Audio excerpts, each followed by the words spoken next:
여러분 명절 잘 보내셨습니까? 고향 잘 다녀오셨어요? 우리의 진정한 고향은 천국인 줄 믿습니다. 네, 고향 다녀오셔가지고 아유 집이 제일 편해, 집이 제일 이렇게 또 하시잖아요. 그렇게 막 가야겠다고 막 그러고 얘기가 서둘러 갔다가 돌아올 때는 집이 제일 편하다 그러면서 물을 마시면서 한숨을 푹 쉬면서 그렇게 하시는 분들이 많이 있더라고요 보니까. 이제 고향에 가게 되면 이 대체적으로 믿는 분이나 안 믿는 가정들 보면 일반적으로 보면 윷놀이를 한다든지 그다음에 화토를 치더라고요 이렇게 보니까. 근데 이 상금을 걸고 꼭 하시더라고요. 통닭 내기 한다든지 아니면 피자 내기 한다든지 그 상금을 내고 치는데 제가 이제 지켜봤거든요. 이렇게 쭉 지켜보는데 윷놀이 하다가 화토 치다가 조는 사람을 한 사람도 못 봤어요. 왜 그러냐면 상금이 걸려 있어가지고 눈들이 반짝반짝반짝해요. 막 몇 판을 하든 다섯 판을 하든 여섯 판을 그 눈이 반짝반짝해. 그리고서는 어떻게든 이기려고 그래. 그래서 마지막에는 막판에 다 뒤집기 하자고 이렇게 한꺼번에 다 덮어쓰기 해가지고 하자 한 판에 끝내자고 막 이렇게 하면서 어떻게든지 이기려고 그렇게 하면서 졸지 않습니다. 예. 여러분 그런데 우리가 하나님 말씀을 이제 오늘 듣는 시간인데 상금보다도 더 귀한 말씀을 듣는 복된 시간입니다. 우리의 눈이 반짝반짝해야 될 줄 믿습니다. 그래서 여러분 하나님 말씀을 잘 듣다가 하나님의 말씀이 영적인 말씀이에요. 영적으로 수지 맞는 역사들이 저와 여러분에게 있으시기를 주님으로 축복합니다. 예수님께서 제자들에게 내가 이제 가는데 너희들이 나를 따라올 수 없다. 내가 가는 곳에 너희들 올 수 없다. 이러니까 제자들이 불안해합니다. 이게 무슨 말씀이야? 왜 예수님이 우리 모든 걸 버리고 따랐는데 따라오지 못한다 그러는 거야? 대체 어딜 가시는데 그러는 거야? 그래서 막 마음에 불안했어요. 막 근심 걱정에 사로잡혔습니다. 그때 예수님이 너희는 마음에 근심하지 말라. 하나님을 믿으니 또 나를 믿으라. 내 아버지 집에 거할 것이 많도다. 천국이죠. 내가 너희를 위하여 거처를 예비하면 내가 다시 와서 너희를 나 있는 곳으로 영접하리라. 이렇게 말씀하셨어요. 우리의 진정한 고향을 준비하고 계십니다. 그분이 우리를 위해서 그렇게 일을 하고 계세요. 그러면서 뭐라고 말씀하십니까? 오늘 본문에 이어서 쭉 보면 성령님을 아버지께서 보내주실 것이다. 내 이름으로 성령님을 보내실 것이다. 이렇게 말씀하십니다. 성령님은 보혜사십니다. 그분은 예수님 대신 오셨어요. 예수님은 눈에 보이셨어요. 육적으로 눈에 보이셨는데 이제 성령은 눈에 보이지 않는 영으로 우리에게 오셨어요. 그래서 이제 그분이 우리에게 하시는 일이 많이 있어요. 대표적인 게 뭐냐면 성령님은 성경의 저자십니다. 이 성경은 사람이 쓴 게 아니에요. 물론 사람이 썼어요. 근데 성령님이 죄 없게 오류가 없도록 한 사람 한 사람을 잡으셔서 성경을 기록하게 하셨어요. 그 성경의 저자는 누구십니까? 성령님이세요. 연세 많으신 분들이 이제 자녀들한테 대필하라 그러죠. 그래서 내가 불러줄 대로 좀 대필해라. 그래서 쓰잖아요. 그러면 이 편지의 저자가 할머니입니까? 아니면 손자입니까? 할머니지요. 마찬가지로 그 한 사람 한 사람을 사로잡아서 감동하셔서 성경을 기록한 게 성령님이십니다. 그분이 저자십니다. 그래서 우리가 새해에는 성경을 많이 봐야 될 줄 믿습니다. 우리가 밥 많이 먹고 떡국 먹는 것도 좋지만 하나님 말씀을 많이 보는 그런 새해가 되시기를 주님으로 축복합니다. 우리가 하나님 말씀을 볼 때 우리가 성령님을 따라 우리가 인도를 받아서 성경을 읽어야 되는데 그래야 할 이유가 있죠. 여러 가지 이유가 있는데 그게 무엇이냐면 첫 번째는 뭐냐면 성령님은 모든 것을 가르치시기 때문에 그렇습니다. 예수님께서 육신을 입고 이 땅에 오셔서 하나님 말씀을 가르치실 때 그 말씀이 너무 좋았어요. 그래서 제자들은 또 많은 사람들은 시간 가는 줄 몰랐어요. 여러분 절을 해서 기도할 때 목사님 설교할 때 시간 가는 줄 모르게 말씀을 듣게 없어서 이렇게 기도하시길 주님으로 축복합니다. 제가 설교하는데 시간을 자꾸 이렇게 본다든지 이렇게 하면 여러분 피차 부담스러워요. 빨리 끝내야 되나 말아야 되나 고민되고 본인도 앉아서 왜 빨리 안 끝내나 이러고 있고 피차에 괴로워요. 여러분 그렇게 하지 마시고 주님 우리 목사님 말씀 전할 때 예수님이 하신 말씀처럼 그 말씀이 꿀과 꿀송이보다 달게 하시고 시간 가는지 모르고 듣게 하옵소서. 여러분 이렇게 기도하시는 새해가 되시기를 주님으로 축복합니다. 여러분 그래서 예수님 말씀 증거할 때 시간 가는 줄 몰랐어요. 그 해가 지는데 배에서 꼬르락꼬르락 소리가 나는데 사람들이 안 가고 있는 거예요. 그러니까 예수님이 난처하셨어요. 그래서 제자들한테 너희가 먹을 걸 줘라. 그러니까 뭐라고 합니까 제자들이? 예수님 이렇게 많은 사람들 어떻게 다 먹입니까? 이 사람들 다 먹이려면 200데나리온의 돈이 필요합니다. 예수님께서 갈 것 없다 그러더니 너에게 뭐가 있느냐? 보리떡 5개 물고기 2마리를 어린아이가 예수님 드시라고 드린 걸 예수님께 제자들이 갖고 왔어요. 예수님이 그것을 들고 축복기도 하시고 나눠주셨을 때 장정만 5,000명이 먹고 12바구니가 남는 역사가 일어났습니다. 그렇게 예수님 말씀이 재미있었어요. 그래서 예수님이 가시면서 이제 성령을 보내주시겠다, 성령님이 오셔서 가르쳐 주실 것이다, 이렇게 말씀했어요. 그래서 여러분 14장 26절에 보시면 이렇게 되어 있습니다. 같이 읽겠습니다.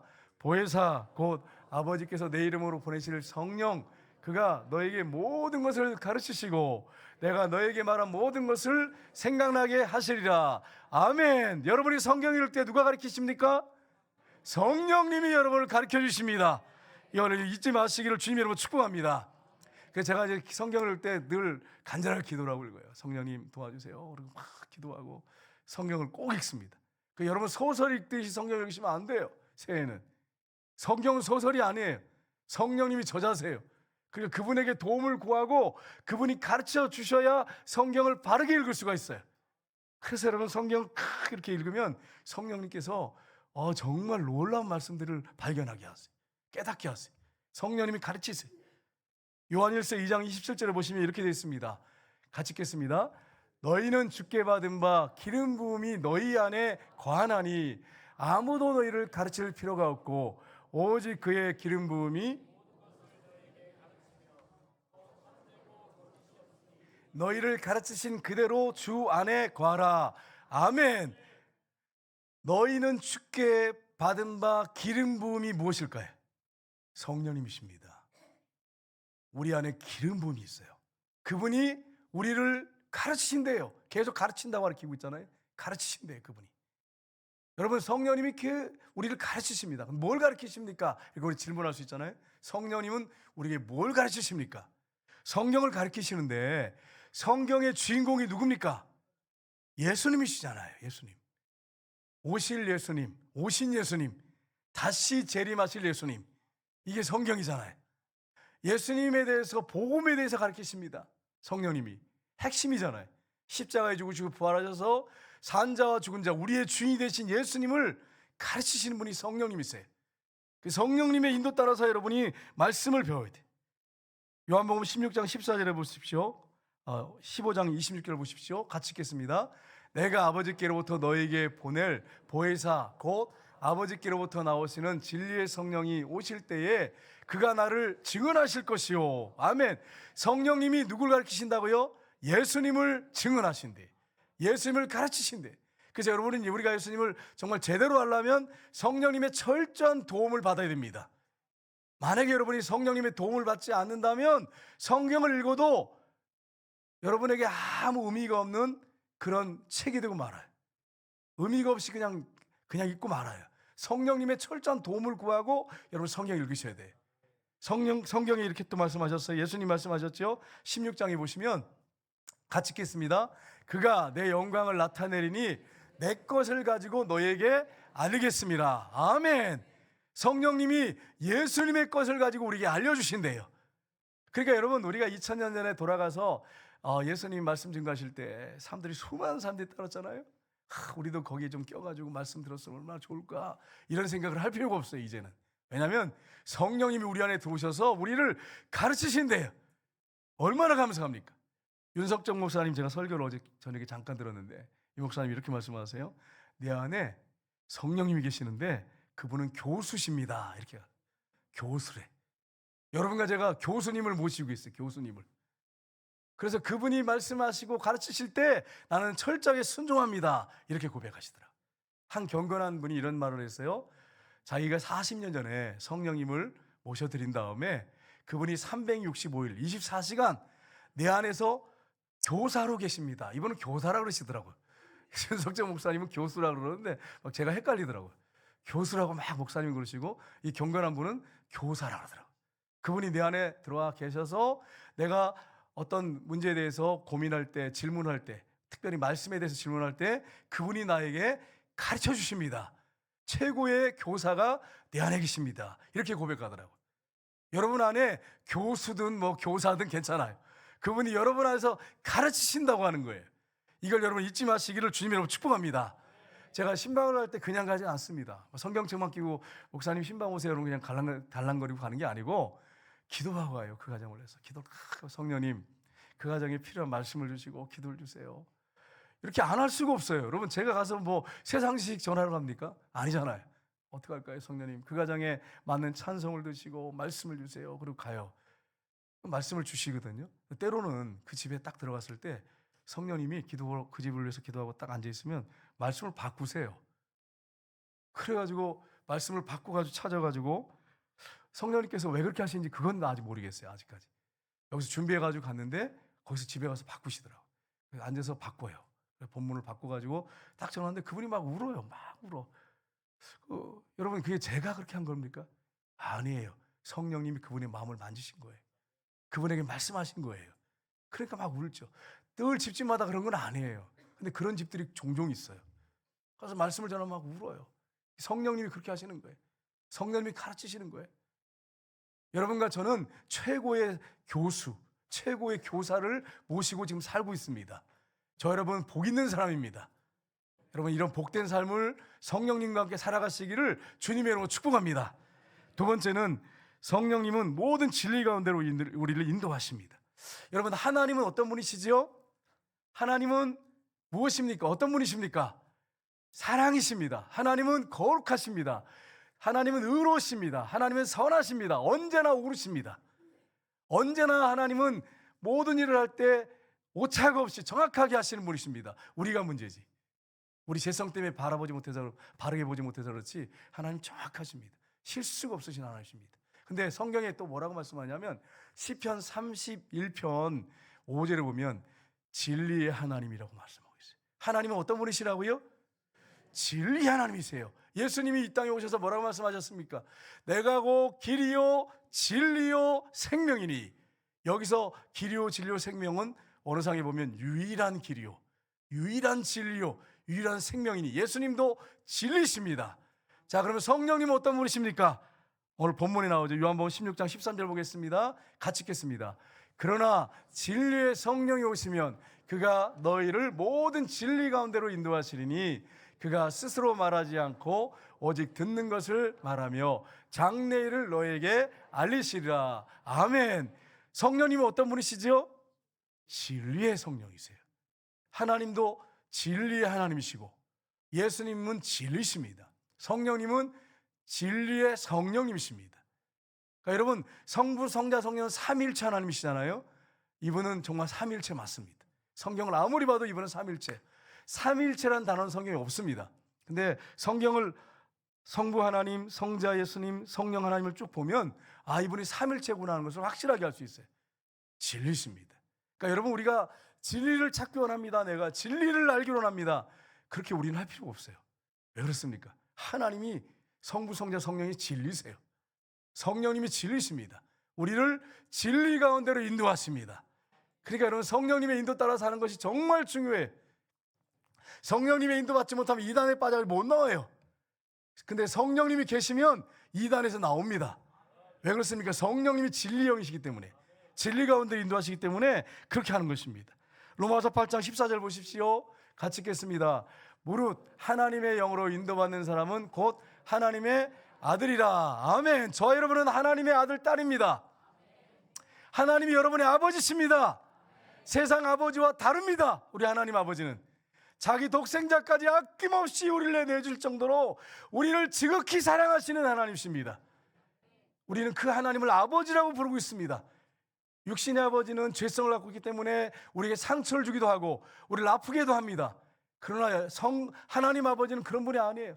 자기의 외아들까지 아낌없이 내어주셨어요. 우리를 구원하기 위해서, 우리를 죄에서 구원하여서 우리를 천국에 보내시기 위해서 자신의 아들을 아낌없이 주신 분이 하나님이십니다. 자기 아들 아낌없이 주신 하나님이 무엇을 주지 않겠어요?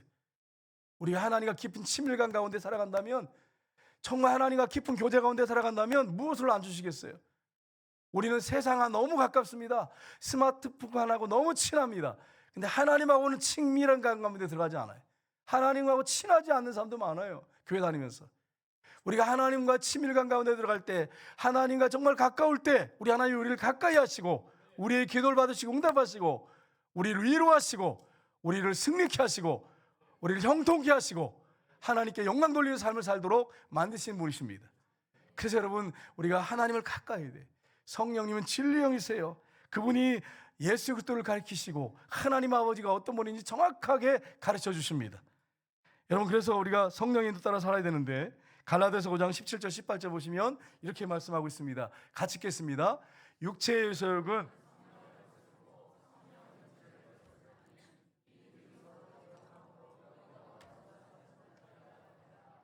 너희가 만일 성령의 인도하신 바가 되면 율법 아래에 있지 아니하니라. 아멘. 성령이 우리 안에 계시는데 문제가 하나 있어요. 우리 안에 뭐가 있냐면 육체의 소욕이 있어요. 육체의 욕망, 욕심, 이게 죽을 때까지 같이 있어요. 그래서 이 둘이 싸워요. 이렇게 싸우는데, 여러분, 우리가 말씀 보고 기도하고 성령의 인도 따라 살면 하나님의 영광을 위해 살지만 육의 소욕, 욕심을 따라 살면 죄밖에 지는 게 없어요. 그래서 우리가 성령의 인도하신 바 되면 율법 아래 있지 않고 율법을 지키는 자가 됩니다. 그래서 여러분, 성령의 인도받는 것이 정말 중요해요. 성령님 우리를 가르쳐 주세요. 우리 교회에 지금은 나오지 않으시는데 먼 곳에 이사 가셨어요. 이분이 성경 공부를 무료로 시켜준다 그러니까, 또 선교사님이 성경 공부를 시켜준다 그러니까, 우리 선교사님 얘기하는 거 아니에요. 오해하시면 안 돼요. 선교사님이 성경 공부를 시킨다고 하니까 그때 당시 우리 선교사님들이 이제 파송 선교사님들이 많지 않을 때였어요. 근데 몰래 가서 배우겠다고 그분들이 뭐라 가르치냐면, 절대로 목사님한테 얘기하면 안 됩니다. 이렇게 해가지고 저 몰래 가지고 열심히 성경을 배웠어요. 여러분, 어딘지 아세요? 신천지였어요. 혹시 우리 중에 목사님 몰래 성경을 이렇게 배우자 이런 사람이 있으면 자진해서 새해에는 신고하시길 주님으로 축복합니다. 그래가지고 한 달 동안 열심히 배웠대요. 근데 뭔가 좀 이상하더래. 뭔가 이상하더래. 자꾸 뭐가 받치고. 그래서 질문을 계속 했대요. 가르침을 배울 때마다 계속 질문했대. 그랬더니 당신 오지 마세요. 제발 오지 마세요. 제발 오지 마세요. 그래가지고 안 갔대요. 왜 그런가 이렇게 보니까 신천지더래. 신천지. 이 성령님은 진리의 영이세요. 그래서 우리가 늘 말씀을 읽고 기도하고 말씀을 정말 우리가 말씀의 사람이 돼야 돼요. 그러면 신천지의 교리가 여러분 비교가 됩니까? 공식에 깨맞춰가지고 무슨 사람들 갖다가 무슨 탁탁 무슨 여러분 성경에 공식이 있습니까? 공식에 꿰맞춰가지고 하는 게 재미있어요, 처음에는. 근데 비진리로 인도하고 죄악 가운데 살다가 여러분 사망으로 인도해서 지옥으로 보내는 건데, 거기에 속으면 안 되죠. 이만희가 보혜사 성령이라고 하잖아요. 성령님은 하나님이세요. 성부, 성자, 성령 삼일체 하나님이세요. 근데 이만희 교주가 성령이라고 하잖아요. 보혜사 성령이라고 하잖아요. 그런데 놀아나면 안 되죠. 여러분, 성령님은 진리형이십니다. 그래서 우리가 말씀 가운데 살아가면 이단들을 분별해. 그리고 이단 가운데 빠져도 나오게 하시는 분이 누구시냐면 진리의 성령님이십니다. 그러니까 여러분, 얼마나 우리 감사해요. 성경을 제대로 알아야 돼요. 그래 이단에 빠지지 않을 수 있어요. 예수님이 부활하셔서 우리와 함께 하시고 우리의 주인이세요. 그분이 우리를 그냥 버려두지 않는단 말이에요. 그분이 끝까지 책임지십니다. 새해에는 여호와가 우리의 목자가 되기를 주님 여러분 축복합니다. 삼일체 하나님이라고 제가 말씀드렸어요. 예수님이 목자시고 성령님이 목자세요. 성부 하나님이 목자세요. 여러분, 여호와는 나의 목자시니 내게 부족함이 없으리로다. 그가 나를 푸른 초장에 누이시며 쉴만한 물가로 인도하신도다. 내가 사망의 음침한 골짜기로 다닐지라도 해를 두려워하지 않을 것은 주께서 나와 함께 하십니다. 우리가 새해를 맞이해서 사망의 음침한 골짜기, 여러분 사망의 음침한 골짜기가 어떤 골짜기입니까? 죽음의 골짜기예요. 발만 헛디디면 죽는 거예요. 정말 그런 골짜기 같은 눈물의 골짜기, 가시밭 같은 골짜기를 걸어갈 수 있습니다. 그러나 주님이 여러분의 목자가 되신다면, 그분이 함께 하신다면 그 골짜기를 통과할 줄을 믿습니다. 여러분, 그러니까 믿는 사람들 두려워할 게 없어요. 진리의 성령이 우리의 삶을 인도하시고 우리를 진리 가운데로 인도하십니다. 얼마나 감사해요. 여러분 가정에 정말 감사할 일이 너무 많아요. 너무 많아요.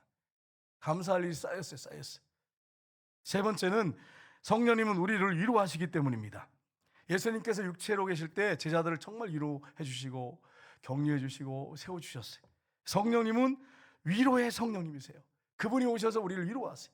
성경에 이렇게 말씀합니다. 요한복음 14장 16절 17절 같이 읽겠습니다. 내가 아버지께 구하겠으니 그가 또 다른 보혜사를 너에게 주사 영원토록 너희와 함께 있게 하리니 그는 진리의 영이라. 세상은 능히 그를 받지 못하나니 이는 그를 보지도 못하고 알지도 못함이라. 그러나 너희는 그를 아나니 그는 너희와 함께 거하시며 또 너희 속에 계시겠습니다. 아멘. 진리의 성령이 우리 안에 계십니다. 근데 여러분, 언제까지 계십니까? 영원토록 너희와 함께 계신다. 얼마나 감사해요, 여러분. 그러니까 여러분, 우리가 돈이 없을 수도 있어요. 네. 통장에 잔고가 없고 카드를 긁으려고 그러는데 돈이 통장에 떨어져가지고 못 긁을 수도 있어요. 진짜 어렵고 경제적으로 어렵고 건강도 좋지 않고 또 사람들 왜 힘들게 될 수 있어요. 근데 여러분과 저는 감사하며 살아야 돼요. 왜 그렇습니까? 영원토록 성령님이 우리 안에 들어와 사세요. 얼마나 큰 축복입니까? 근데 여러분, 보혜사라 그랬죠. 보혜사란 말은 파라클레이토스인데 옆에서 돕는 분이라는 뜻이에요. 카운슬러, 상담하시는 분. 그분이 가르치시고 교사가 되시고 그분이 우리를 위로하세요. 성령님이 우리를 위로하세요. 세상이 주는 위로하고 달라요. 세상이 주는 위로는 잠깐이에요. 그러나 성령님이 하시는 위로는 영원하고 어떤 상황과 환경을 뛰어넘습니다. 그러니까 여러분, 위로가 진정한 위로죠. 성령님이 주신 위로가. 한 교회에 이런 일이 있었습니다. 교회를 다니기 시작한 지가 얼마 안 됐는데 할머니가 과부세요. 과부인데 딸 하나를, 남편을 일찍 잃고 딸 하나의 소망을 걸고 키운 거예요. 딸을 위해서 희생하고 평생을 바쳤어요. 재혼하지도 않고, 그리고 딸에게 소망을 두고 그렇게 살았어요. 신앙생활을 했어요. 그런데 이 딸이 결혼을 했어요. 그러니까 혼자 있으니까 어떻게 해요? 어머니, 우리 집에 같이 살아요. 그래서 어머니를 모시고 살았어요. 그래서 사는데 결혼을 해가지고 살다가 좀 있으니까 아이를 갖게 됐어요. 아이를 낳았어요. 문제가 생겼습니다. 심장이 약해가지고 아이를 낳고 얼마 후에 죽었어요. 여러분, 이 어머니에게는 딸이 유일한 소망이었어요. 왜 그렇습니까? 그 딸 하나 평생을 의지하고 그에게 헌신하고 그를 위해서 모든 걸 다 바쳤어요. 그리고 그 딸하고 살면서 유일한 희망은, 의지는 딸 하나 있었어요. 근데 그 딸이 결혼해가지고 아이를 낳고 얼마 있다가 죽었어요. 여러분 생각해 보세요. 끔찍한 일 아니에요? 여러분, 이런 가정에 무슨 소망이 있고 무슨 위로가 있겠어요? 근데 이분이 딸이 아플 때 교회 와서 살았어요. 그냥 주여, 하나님 살려주세요. 눈물로 기도하다가 성령의 정말 받았어요. 그분이 방언을 했는지는 모르겠어요. 성경에 그분이 글에 보니까 그런 건 없는데 막 성령의 충만을 받았다는 거예요. 근데 목사님은 그걸 잘 모르셨어요. 왜냐하면 밤에 와서 막 기도하니까. 목사님이 그 집에 이제 가려니까 발이 안 떨어지는 거예요. 어떡하지? 무슨 말을 하지? 위로할 말이 없어요. 목사님이 괴로운 거예요. 얼마나 이게 난처하겠어요. 그래서 이게 뭐라고 가서 말씀을 전하지? 말씀을 찾으려고 하는데 성령님 도와주세요 하는데 생각도 안 나, 막 힘들어가지고 본인이. 그래서 갔어요. 가지고 관 옆에 이제 딱 서게 됐는데 관 옆에 딱 섰어요. 근데 갑자기 이렇게 할머니를 이렇게 정말 무슨 말씀을 해야 될지 권면을 해야 되는데 확히 위로할 말이 없으니까 이렇게 물끄러미 쳐다보는데 그 할머니 얼굴에 막 광채가 나는 거예요. 막 기쁨이 충만한 거예요. 그 목사님이 이해가 안 돼가지고 이렇게 쳐다보고 있었어요. 그랬더니 할머니가 이렇게 얘기를 했습니다. 내 딸이 죽었습니다. 그러나 내 딸은 영원한 천국에서 하나님의 품에 안겼습니다. 그렇습니다. 우리가 돌아갈 그 천국 고향에 간 거예요, 딸이. 그러면서 이렇게 얘기했어요, 할머니가. 슬퍼하고 염려할 필요가 없습니다. 목사님, 왜 염려하고 근심합니까? 내 딸이 천국 갔는데, 물론 현실적으로 지금 힘들고 어렵지만 내 딸이 천국에 갔는데 내가 왜 슬퍼하고 근심하겠습니까? 그래서 막 얼굴에 기쁨이 충만한 거예요. 그러면서 이제 장례식 곡을 부르는데 이 할머니가 막 힘차게 막 찬송을 부르는 거예요. 일어나더니 춤을 추는 거예요. 여러분, 이게 이해가 됩니까? 안 믿는 사람들이 이걸 보고서 이해하실 수 있겠어요? 여기 막 힘차게 장례식 찬송을 막 부르면서 춤을 추는 거예요. 우리 딸 천국 갔다고. 이 할머니는 확실한 거예요. 확실한 거예요. 확실한 믿음을 가진 거예요. 그러니까 딸을 그렇게 의지했던 그 딸의 그 죽음 앞에서, 그 관 앞에서 춤을 추는 거예요. 여러분, 이걸 어떻게 설명하시겠어요? 이거는 그 안에 계신 성령님이 위로하시기 때문에 가능한 거지, 성령님이 아니라면 어떻게 그 딸이 위로를 받겠어요? 목사님이 설교 좀 했다고 해서 위로가 되겠어요? 말씀 가지고 좀 위로했다고 되겠어요? 성령님이 위로의 성령님이세요. 그래서 그 성령님이 위로하시니까 그 장례식 찬송을 부르면서 춤을 출 수 있었던 거예요.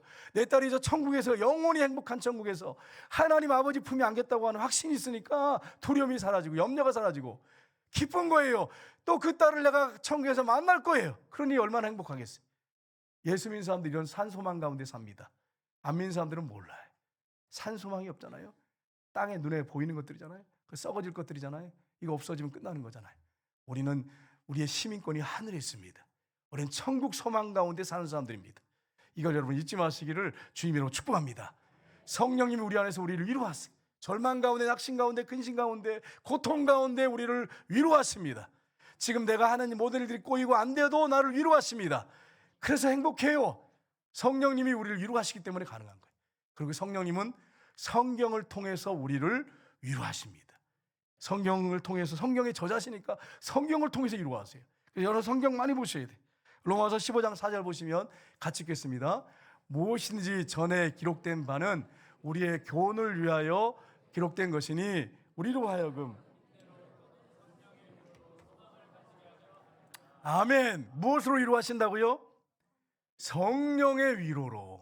우리 성경 많이 보면 성경이 우리를 위로합니다. 하나님 말씀이 우리를 위로해. 여러분 성경 읽다가 위로 받으셨습니까? 아멘 해야 돼요. 아멘 해야 돼요. 목사님, 나는 맛집에 가서 시큰 음식 먹으면서 위로를 받았습니다. 아직 멀었어요. 아직 멀었어. 물론 그것도 위로가 되긴 되죠. 뭐 맛있는 거 먹는데 뭐 기분 나쁠 일은 없어요. 그러나 하나님 말씀이 위로가 돼야지. 예? 맛집에 가서 그거 먹는다고 잠깐이지 그게 배부르고 그냥 그 다음에 결과 화장실에 가야 되잖아요. 예? 근데 하나님 말씀은 우리의 진정한 위로가 된단 말이에요. 시편에 보십시오. 시편 119편 92절 다윗의 고백이에요. 같이 읽겠습니다. 주의 법이 나의 즐거움이 되지 아니하였다면 내가 내 고난 중에 멸망하였으리이다. 아멘. 여러분 지금 힘들고 어렵습니까? 말씀 많이 읽고 기도하세요. 성령님이 여러분을 위로하시고 성경을 통해서 위로해 주세요. 그 다음에 165절 같이 읽겠습니다. 주의 법을 사랑하는 자에게는 큰 평안이 있으니 그에게는 장애물이 없으리로다. 아멘. 여러분 우리가 땅에 살아가는데 고난과 역경이 많고 장애물이 많아요. 많아. 장애물이 얼마나 많아. 그런데 말씀을 사랑하고 말씀을 읽으면 성령님이 이걸 통해서 큰 평안을 얻게 하시고 장애물을 뛰어넘을 수 있도록 해주십니다. 그리고 우리를 진정으로 위로하시고 고난 중에 멸망당하는 중에 우리를 건져주시고 승리케 하시는 분이십니다. 여러분 우리가 새해에는 밥만 많이 먹지 말고 성경 많이 읽기를 주님으로 축복합니다. 여러분 아침, 점심, 저녁 꼬박 챙겨 드시잖아요. 적어도 두 끼는 먹잖아요. 두 끼는. 네. 그럼 시간이 얼마나 걸려요? 두 끼 먹으려면 적어도 40분은 걸려요. 40분. 빨리 먹어도 한 40분 챙기고 뭐 이렇게 하면서 먹으면 40분 걸려요. 적어도 성경 10장은 봐야지. 10장 그 시간에 40분이면 10장 볼 수 있거든요. 여러분과 제가 새해에는 성경을 10장씩 꼭 보시기를 주님으로 축복합니다. 말씀을 보면 이 말씀이 장애물을 극복하게 하고 인생에 살아간 동안에 고난과 역경이 있는데 그것 아무것도 안 해.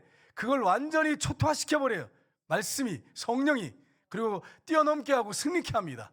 계속 가면 그 말씀이 나를 확실하게 바르게 잡아줘서 하나님의 영광 가운데 나가게 하시고 또 많은 사람의 축복의 통로로 쓰임받게 성령님이 만드십니다. 저 여러분이 그렇게 되기를 주님의 이름으로 축복합니다. 우리 찬양하겠습니다. 우리 성령님은 우리를 따뜻하게 품어주시고 위로를 위로해 주시는 분이십니다. 성령님이 우리 안에 들어와 사십니다. 언제까지? 영원토록. 그분이 우리의 교사시고 교수십니다.